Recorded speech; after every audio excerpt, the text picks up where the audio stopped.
Hello student,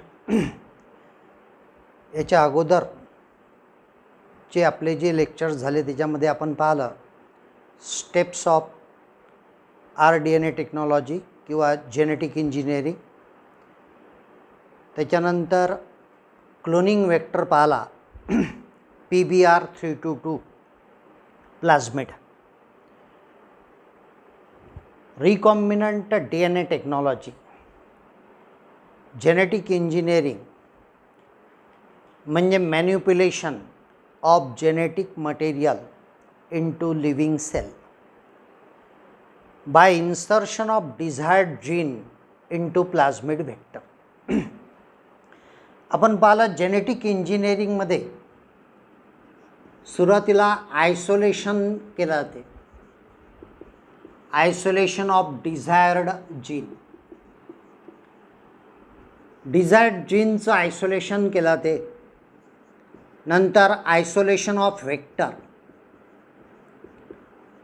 isolation of vector नंतर recombinant DNA तयार होतो, फॉर्मेशन ऑफ RDNA म्हणजे रिकॉम्बिनंट DNA. नंतर इंट्रोडक्शन ऑफ RDNA, इंट्रोडक्शन करणे रिकॉम्बिनंट DNAचं इंटू होस्ट सेल. होस्ट सेलमध्ये रिकॉम्बिनंट DNA टाकला जातो. त्याच्यानंतर selection and multiplication, selection and multiplication of host cell. So these are the steps involved in recombinant DNA technology किंवा genetic engineering. That is manipulation करणे genetic materials into living cell by insertion of desired gene into plasmid vector. जसं desired gene चं isolation केलं जाते म्हणजे हा passenger DNA. Desired gene म्हणजे हा पॅसेंजर DNA असतो, म्हणजे हा टार्गेट DNA किंवा याला म्हणतात डोनर DNA. पॅसेंजर, टार्गेट किंवा डोनर DNAचं आयसोलेशन करावं लागतं. Then isolation of vector. Recombinant DNA टेक्नॉलॉजीमध्ये प्लाझमिड्सचा वापर केला जातो व्हेक्टर म्हणून. म्हणजे हा जो रिकॉम्बिनंट DNA तयार होण्यासाठी प्लाझमिड व्हेक्टर वापरला जातो. डिझायर्ड जीन सुरुवातीला याचं आयसोलेशन केलं जाते आणि हा जो डिझायर्ड जीन आहे हा प्लाझमिड व्हेक्टरवर इन्सर्ट केला जातो. याच्याकरता प्लाझमिड व्हेक्टरला कट केलं जाते by cutting enzyme, restriction endonuclease enzyme. Restriction endonuclease हा कटिंग एन्झाईम आहे, मॉलिक्युलर सीझर. आणि हा मॉलिक्युलर सीझर वापरून प्लाझमिड व्हेक्टरला कट केला जाते. Vector it is the vehicle DNA. Vector म्हणजे हा व्हेइकल DNA असतो. याच्या अगोदर आपण पाहिलं प्लाझमिड्स म्हणजे extra chromosomal genetic segment present in bacterial cell. Bacterial सेलमध्ये extra chromosomal genetical segment autonomously replicating mini chromosome म्हणजे प्लाझमिड. तर प्लाझमिड्सचा वापर केला जातो व्हेक्टर म्हणून. आणि हा जो डिझायर्ड जीन आहे याचं लिगेशन केलं जाते प्लाझमिड व्हेक्टरवर. याच्याकरता DNA लायगेज एन्झाईमचा वापर केला जातो आणि रिकॉम्बिनंट DNA RDNA तयार होतो. हा जो रिकॉम्बिनंट DNA आहे दॅट इज RDNA, हा रिकॉम्बिनंट DNA ॲनिमल सेलमध्ये किंवा प्लांट सेलमध्ये टाकण्याकरता रिकॉम्बिनंट DNA हा ॲनिमल सेल किंवा प्लांट सेलमध्ये जर का आपल्याला टाकायचं असेल तर ॲनिमल सेलमध्ये टाकण्याकरता पहिली जी मेथड आहे रिकॉम्बिनंट DNAचं इन्सर्शन इंट्रोडक्शन आपण ॲनिमल सेलमध्ये सुद्धा करू शकतो. प्लांट सेलमध्ये सुद्धा जीनचं आपण इंट्रोडक्शन करू शकतो. तर प्लांट सेल आणि ॲनिमल सेलमध्ये मायक्रो इंजेक्शन मेथडनी हा आपण जीन डिझायरेबल जीन ॲनिमल सेलमध्ये टाकू शकतो. प्लांट सेलमध्ये टाकण्याकरता डिझायरेबल जीनचं प्लांट सेलमध्ये जर का इन्सर्शन करायचं असेल त्याच्याकरता बायोलिस्टिक मेथड म्हणजे जीन गन मेथडचा आपण वापर करू शकतो. जीन गन मेथड आणि बायोलिस्टिक मेथड, त्याच्यानंतर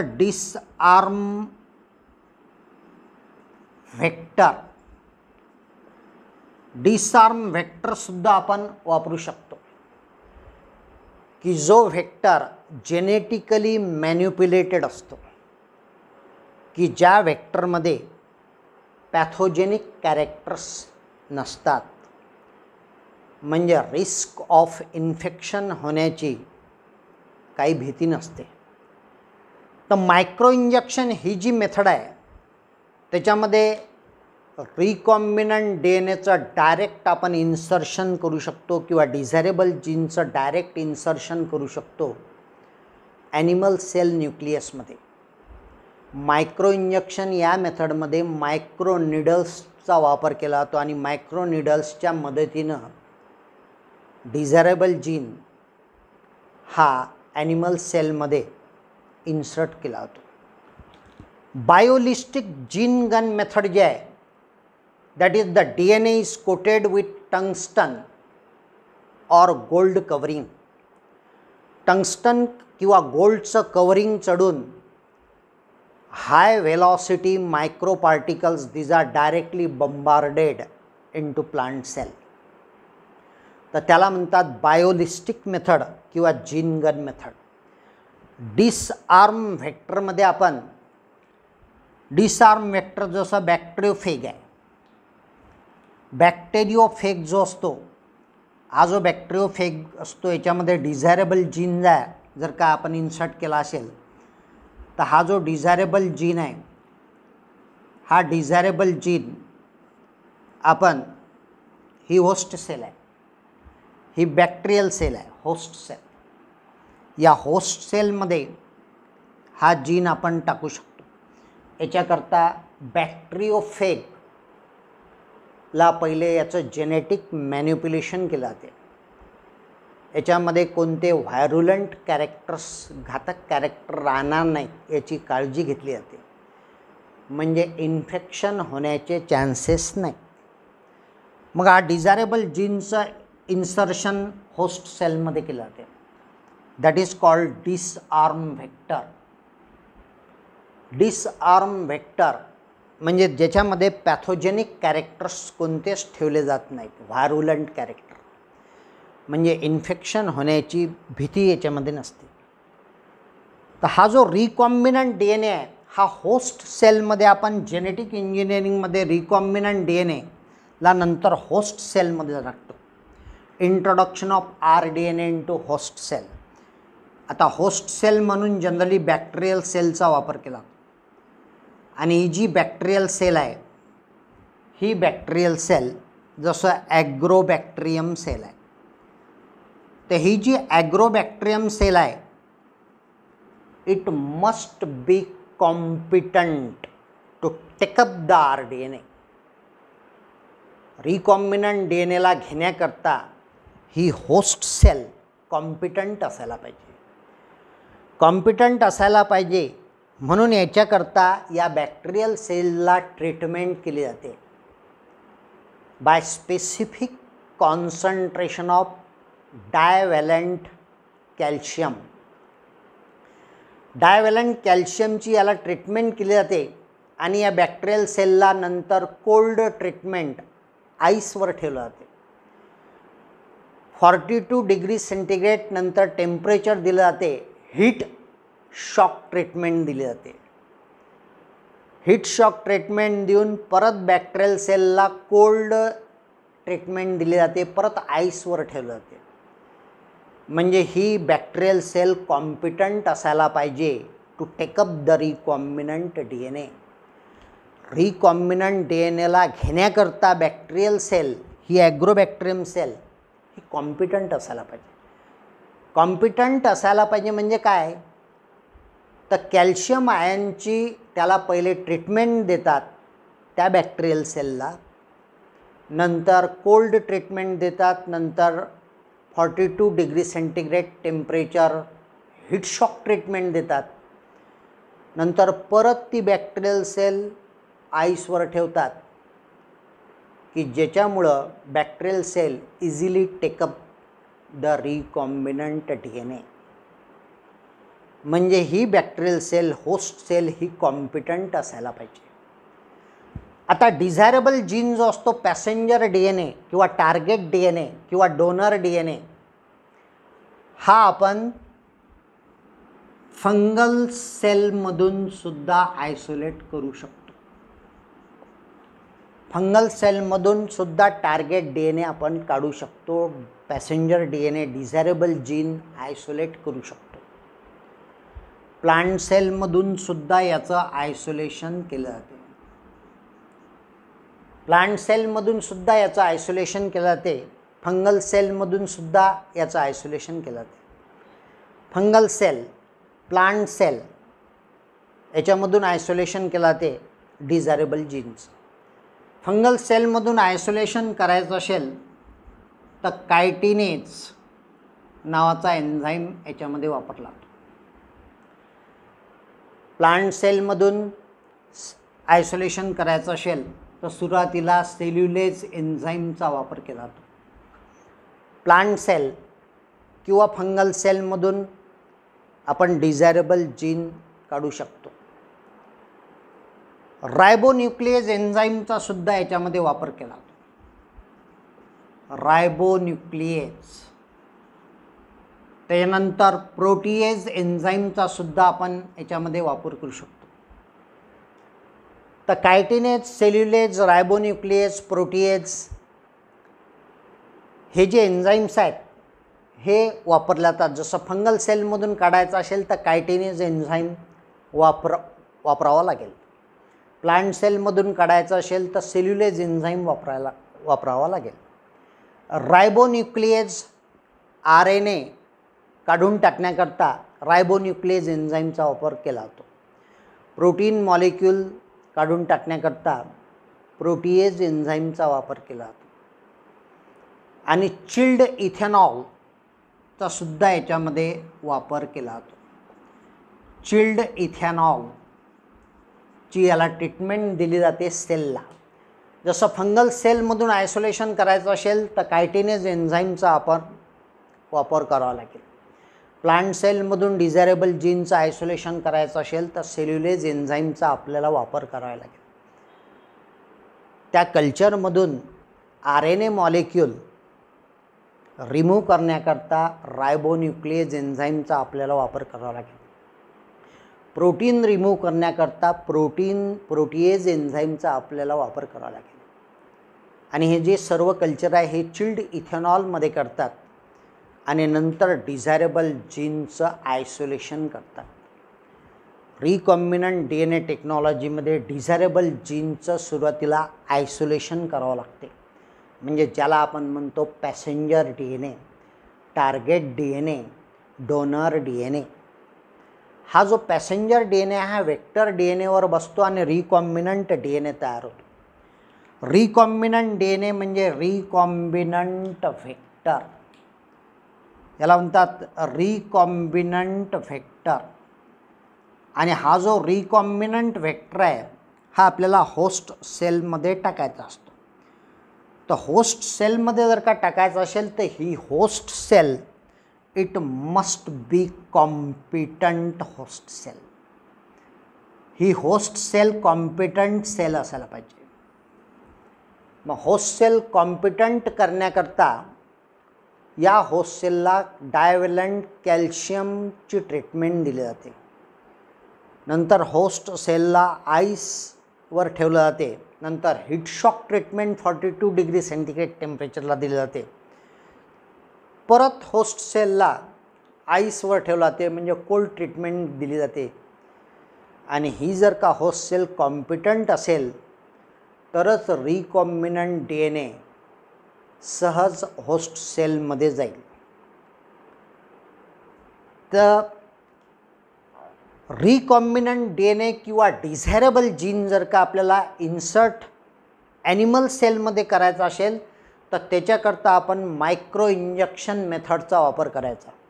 मायक्रो निडल्सच्या साहाय्यानं डायरेक्ट डिझायरेबल जीन किंवा रिकॉम्बिनंट DNA आपण डायरेक्ट ॲनिमल सेलमध्ये टाकू शकतो. बायोलिस्टिक जीन गन मेथड म्हणजे काय? तर बायोलिस्टिक जीन गन मेथडमध्ये DNAला कोटिंग केलं जाते, टंगस्टन गोल्डचं कवरिंग केलं जाते.